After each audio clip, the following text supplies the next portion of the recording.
They walked into Judge Judy's courtroom like royalty in a place built for peasants. Chin high, eyes blazing with superiority, and a smile carved from pure arrogance. PTA Karen thought she owned motherhood, and today, she believed she was about to humiliate a fellow parent on national television. She wasn't ready for what was coming. Nobody was.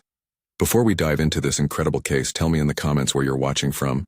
I love seeing where my viewers are around the world. And don't forget to hit that subscribe button so you never miss more unbelievable cases like this one. Now sit back, relax, and enjoy the video. What the cameras didn't know yet, and what even Judge Judy herself didn't fully see, was that the most powerful voices in that room were not the adults at all. They were two children sitting quiet, hands folded, hearts beating fast, carrying a truth so heavy it could crack marble. And when they finally opened their mouths, they wouldn't just break the illusion Karen built. They would break the room open.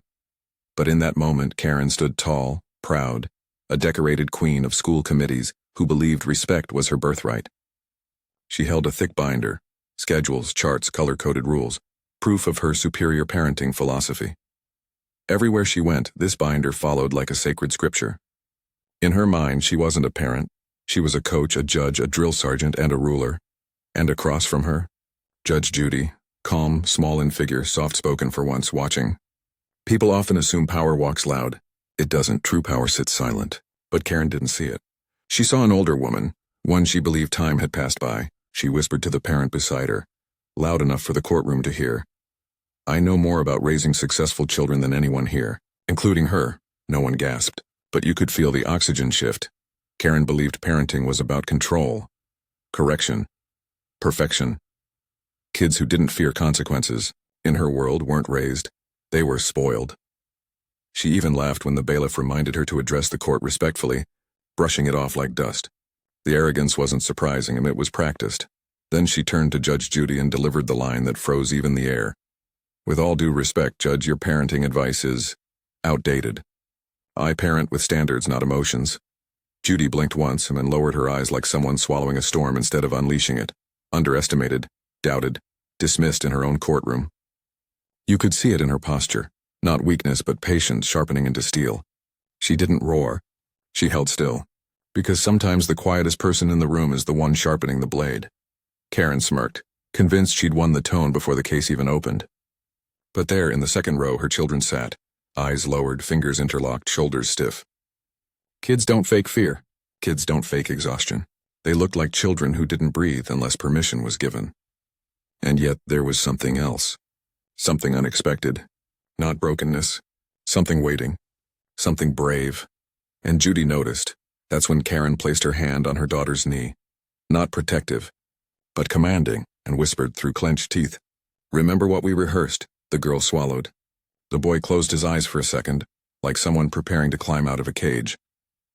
The courtroom didn't know it yet, but the loudest voice in this story wasn't the mother who bragged. It was the children she silenced. And soon, everyone, including Karen, would understand the difference between a child who's obedient and a child who finally decides to tell the truth. Before this story unfolds, I want to ask you something from the heart. Is parenting about control or connection? Comment respect first if you believe children deserve a voice, not just rules. Let's see how many of us agree. Karen didn't sit, and she perched, like she believed the chair was honored to hold her. Her binder slammed on the courtroom table, thick enough to be a college textbook. Pages tabbed, color-coded, and rigidly labeled, discipline schedule, weekly evaluations, punishment chart. She spoke before Judy even finished reviewing the file. "Let me help you." "Judge," she announced, voice dripping honey over venom. "I've organized everything. My kids' meal plans, their reading log, every behavior chart since preschool. I even brought notes from their teachers, real educators who respect structure." Her laugh followed. That brittle, glass shard sound arrogant people make when they think they're winning before the game starts. Judge Judy turned pages slowly, carefully, her face unreadable. Not intimidated, not defensive, just observing. Karen interpreted silence as submission. "Honestly," she continued, projecting her voice so the cameras could feel her superiority, "I'm here because parents today are weak. They let their kids talk back, they let them cry, they give them too much freedom." Her hand cut through the air. "But not my kids. My children are achievers. Perfect grades. Perfect behavior. Not like—" She flicked her chin toward the opposing parent. "Some kids who melt down when mommy doesn't hand them everything." The opposing mother winced, clutching her purse. Her child wasn't present, but her pain was. Judge Judy finally looked up. "Are you finished?" Karen smirked. "I haven't even started." That's the problem with people like her. They think sound equals strength. They think speaking louder means speaking truth, and the courtroom could feel it. That tension that brews before something seismic. Judy leaned slightly forward, voice low, composed. "This isn't a competition. This is a court." Karen crossed her arms, eyes narrowing. "With respect, Judge, motherhood is a competition, and I refuse to lose." Little hums passed through the spectators in a ripple of discomfort, disbelief. A mother fighting imaginary opponents will eventually mistake her children for them. Judy didn't fire back.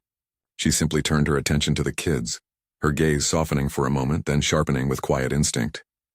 She had seen that posture before. In runaways. In frightened teens. In children who learned early that being small isn't physical, it's forced. "Children," she asked gently, "are you comfortable?" The girl gave the faintest nod. The boy didn't move at all. Karen jumped in. "They're perfectly comfortable. They know how to behave." That line didn't fall, it dropped heavy, like a brick revealing a crack in the foundation. Karen wasn't trying to help them speak. She was guarding the narrative like a warden guarding a gate. Judy turned back to the file, flipping pages. "Your complaint," she began, measured, "claims another parent corrupted your children. That her child taught them to laugh without permission?" Karen lifted her chin proudly. "Yes, that's correct. My kids don't get to run wild like others. Laughter is earned. Everything is earned." A murmur passed through the room. Disbelief, sadness, anger, something in between. "They were in class," Karen continued, "and her child made jokes. My son laughed. He knows better. You don't laugh unless it's appropriate. And certainly not if it affects your schedule." A schedule? For laughter? Even the court reporter paused, typing for a second.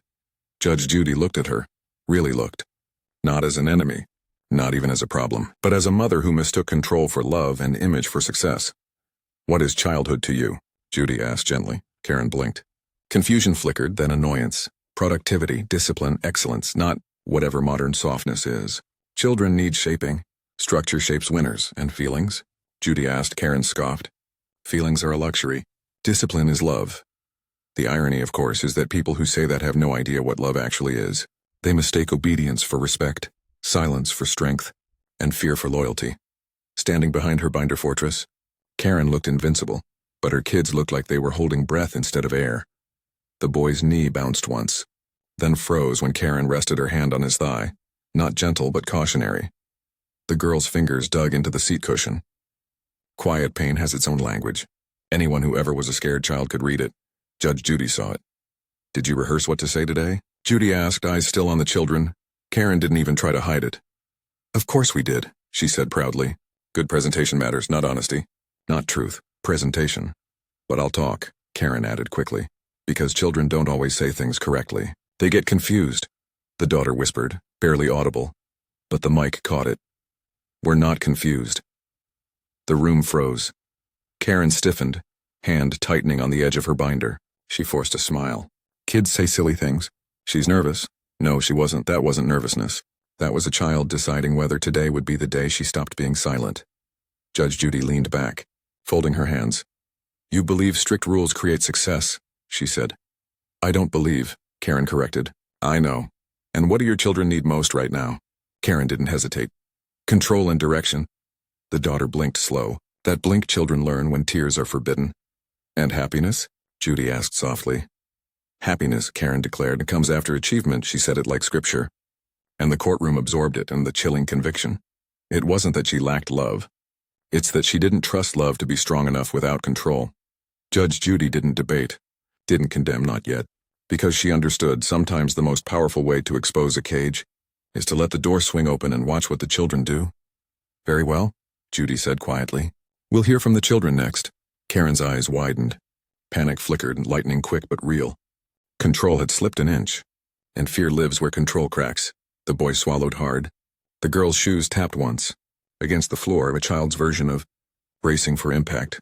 The courtroom did not breathe. Everything was still because everyone knew, even before a single testimony, that when truth finally speaks from small mouths, the world listens with both ears, and sometimes the smallest voices shake the tallest egos. For a moment, nobody moved. The air thickened, not with noise, but with anticipation. That rare silence when a room senses it is standing on the edge of something human and irreversible. Judge Judy didn't rush. She simply shifted her glasses lower. A quiet invitation, not a command. "Sweetheart," she said gently, eyes on the daughter. "You can speak in your own words. Whatever you say here will be heard with respect." Karen immediately leaned forward. "They don't need to speak. I've already explained." Judy raised one finger, and not angry, not dramatic, just firm. "Mrs. Hargrove, I didn't ask you." Karen's jaw clenched. The binder twitched under her palm. She wanted control back, and control wanted her back, like a bad habit that refuses to loosen its teeth. But this time silence wasn't her weapon. It was her prison. The girl looked at her brother, then down at her lap. Her sneakers scuffed the carpet. That small nervous movement that only children know, the one that says, "I am scared, but I am here." The boy breathed once, shallow and fast. Judge Judy softened her voice. "Tell me what it's like at home. No one is angry with you." That's when something changed. The girl's shoulders lifted, not in defiance but in bravery. The kind born from years of swallowing fear until it turns bitter in the mouth. She didn't cry. She didn't tremble. She simply spoke. "Every day has rules," she whispered. "We wake up at 5:30. We eat breakfast in silence. We get points for doing everything right." Karen's lips stretched into a proud smile, like her child was reading a trophy inscription. "And what happens?" Judy asked. "If you don't get the points?" The girl's voice softened even further. The dangerous kind of soft. The kind that shatters louder than screams. "We lose privileges." "Describe them," Judy gently urged. "No laughing at breakfast. No talking unless asked. No music unless mom approves the lyrics. No free playtime." A collective shift rolled through the courtroom. Someone in the audience exhaled too loudly. Someone else looked down, remembering similar childhood ghosts. Karen lifted her chin. Structure creates excellence, but for the first time, nobody believed her. The boy finally spoke, voice barely a breath. "She grades us for emotions." Judge Judy blinked. "Explain," he swallowed. "If we cry, we lose points. If we get upset, we lose points. If we laugh without asking first, we lose points."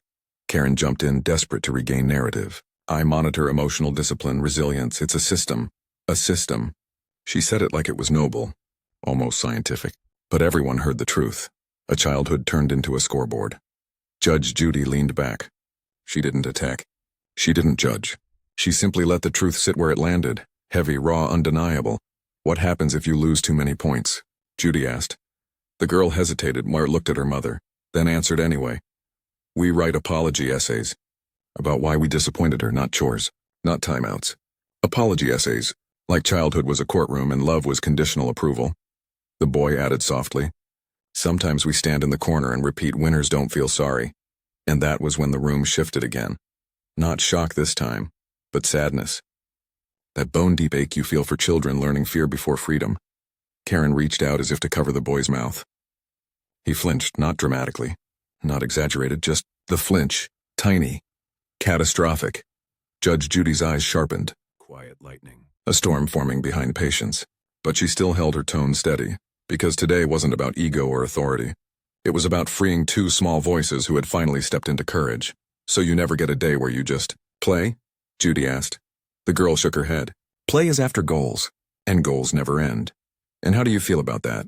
The answer came without hesitation, truth unfiltered by fear. "Tired."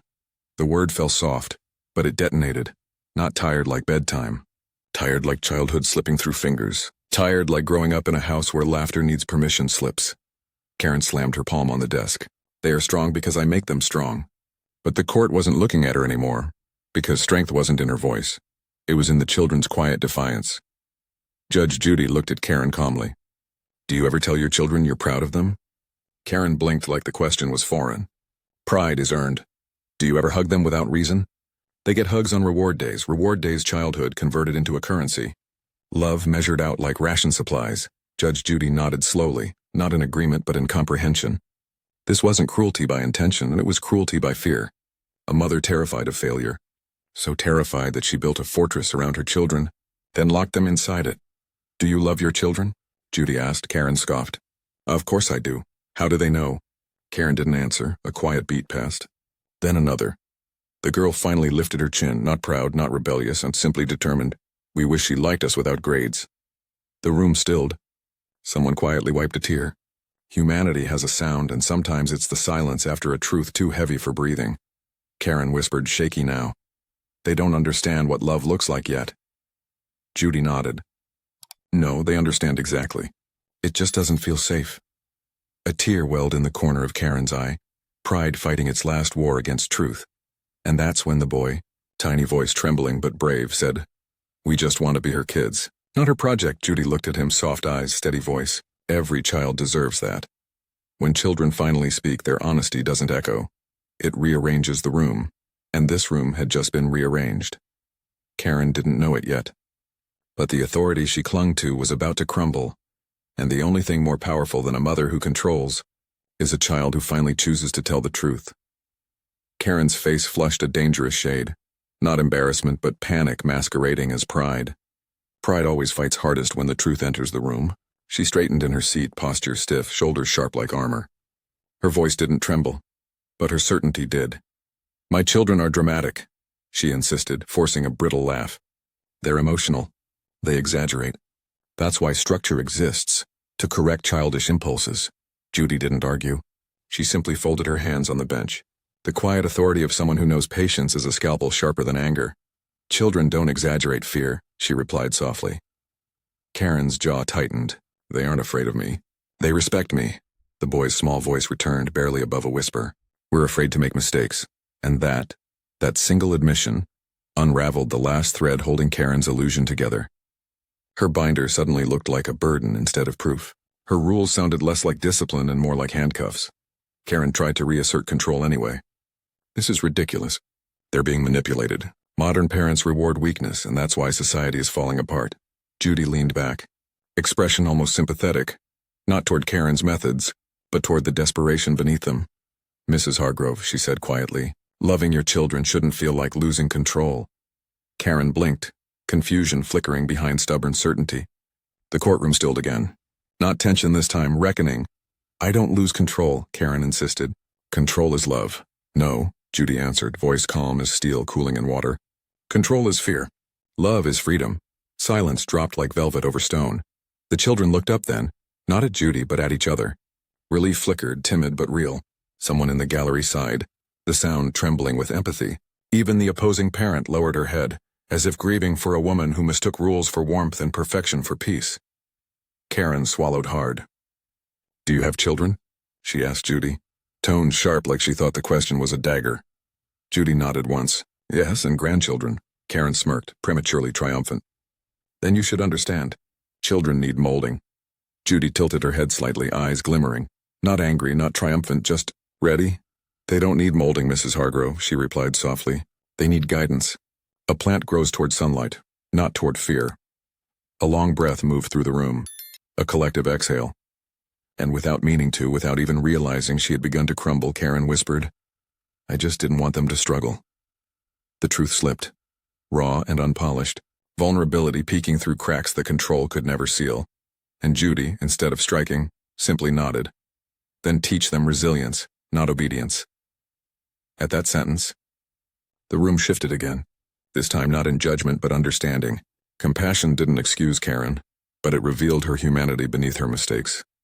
Karen looked at her children. They didn't recoil. They didn't glare, they just waited, quiet, hopeful, terrified, brave. For the first time, Karen saw them not as reflections of her success, but as children wanting a mother, not a manager. And the trial, the rules, the binder, like suddenly felt very, very small. Karen's fingers curled around the edge of her precious binder, knuckles whitening like she was holding the only thing keeping her from collapsing. Her voice, once sharp and smug, now trembled beneath the weight of a truth she could no longer outrun. "I wanted strong children," she whispered, not to the court, but to herself. A confession disguised as justification. A plea disguised as pride. Judge Judy stood, and the room changed. It wasn't dramatic. No gavel slam, no raised voice. Just the quiet power of a woman who had been underestimated, and chose this exact moment to rise. "Mrs. Hargrove," Judy said, voice steady as bedrock. "Strength is not obedience. Strength is not silence. Strength is not fear dressed in routine." Karen swallowed, throat tight. "You call this structure," Judy continued, stepping closer. Not towering over Karen, but meeting her at eye level, human to human. "But these aren't schedules. They are restraints. They are chains disguised as discipline." Karen's lip trembled. "I'm trying to protect them." Judy shook her head slowly. No. You're trying to protect your image of perfection. Not them. The daughter's eyes shimmered. The boy's hands unclenched for the first time. And here is the truth, Judy said, voice soft, piercing, unavoidable. A child who fears your disappointment doesn't grow strong. They grow silent. They learn how to survive you, not how to live. Silence slammed harder than any yell could. Karen blinked rapidly. A single tear slipped. Not sorrow at first, but the grief of realizing the castle she built was made of mirrors and all of them pointed back at her. I thought, she breathed, broken edges showing, that if they never struggled, they'd never hurt. And yet here they are, Judy replied, eyes gentle but unwavering, hurting in the one place they should have been safe and inside their mother's love. The courtroom didn't move. Even the air stilled in respect. The boy whispered, "We just want to be kids." Karen's face crumpled. The binder slid from her hands and hit the floor, a quiet surrender louder than a scream. She didn't chase it. She reached for her children instead. Not commanding. Not controlling. Just reaching, hands shaking, unsure, human. "I'm sorry," she whispered, not loud, not grand, but real. And her daughter, small and brave, leaned into her arm just slightly enough to show forgiveness isn't loud either. It breathes, it waits. It hopes. Judge Judy nodded once, not triumphant but proud. Because strength didn't win that moment, truth did. If you believe children should feel safe, seen, and loved, type "kids deserve kindness" in the comments. Let's spread this message so more parents understand. Strong children are raised with love, not fear. No one clapped. No one cheered. Not because there wasn't victory, but because sometimes victories are so human, so fragile, that applause would feel like breaking glass in a cathedral. Karen still held her children. Not tightly, not possessively, but gently, like she was afraid they might disappear if she squeezed too hard. The binder lay abandoned on the floor, its pages splayed open like a spilled secret. Charts, reward systems, punishment logs. Each one suddenly looked absurd and small next to the simple truth standing in front of her. Love doesn't need a chart. The boy looked up first, cautious, curious, as if learning, in real time, what safety sounded like. He wasn't waiting for instructions anymore. He was waiting to be seen. His sister leaned into her mother's side, eyes half closed, not in fear but exhaustion. When a child finally releases the weight of silence, it doesn't fall. It lands deep and heavy, like a stone dropped from a lifetime of holding it in the lungs. Karen wiped her face. She didn't sob. She didn't crumble loudly. She simply cried quietly, which for someone who lived in control was collapse enough. Judge Judy exhaled slowly. Her voice, when it came, was gentle. "You are not a bad mother," she began. "You are a scared one." Karen's head jerked slightly, surprised. Shame and relief collided in her expression, two desperate forces pulling in opposite directions. "You wanted to build warriors," Judy continued, "but warriors aren't forged by fear. They rise from resilience, and resilience needs room to breathe." Karen looked down, voice shaking. "I didn't have freedom growing up. I thought control meant safety." Judy nodded knowingly. "And you passed down what you thought was protection. But protection without warmth becomes a prison." The courtroom breathed again, quietly, carefully, like everyone was learning alongside this family. Karen whispered, "I didn't know I was hurting them." Judy stepped closer, lowering to the children's eye level. "You are brave," she told them softly. "Not because you spoke, but because you spoke with love still in your hearts." The girl blinked hard, jaw trembling. The bravery of a child learning she doesn't need to be strong alone anymore. The boy whispered, "Can we have fun sometimes?" Karen's breath caught. She cupped his cheek with trembling fingers. "Yes," she whispered, "we'll learn how." And there it was. The first step. Not perfection. Not reform. Just a mother admitting she has to learn. And children giving her the chance to try. Judge Judy turned back to Karen, voice firm again. Not harsh, not soft. Simply true. "You will attend family counseling. Not because you failed, but because you are trying to change. And nobody learns new love alone." Karen nodded, tears wetting her lashes. She didn't fight the order. She welcomed it. Relief disguised as accountability. Then Judy addressed the courtroom, but her eyes never left Karen's. "Children are not achievements. They are not proof. They are not projects," she paused, letting the lesson breathe, letting the world feel it. "They are people, and love is not earned. It is given."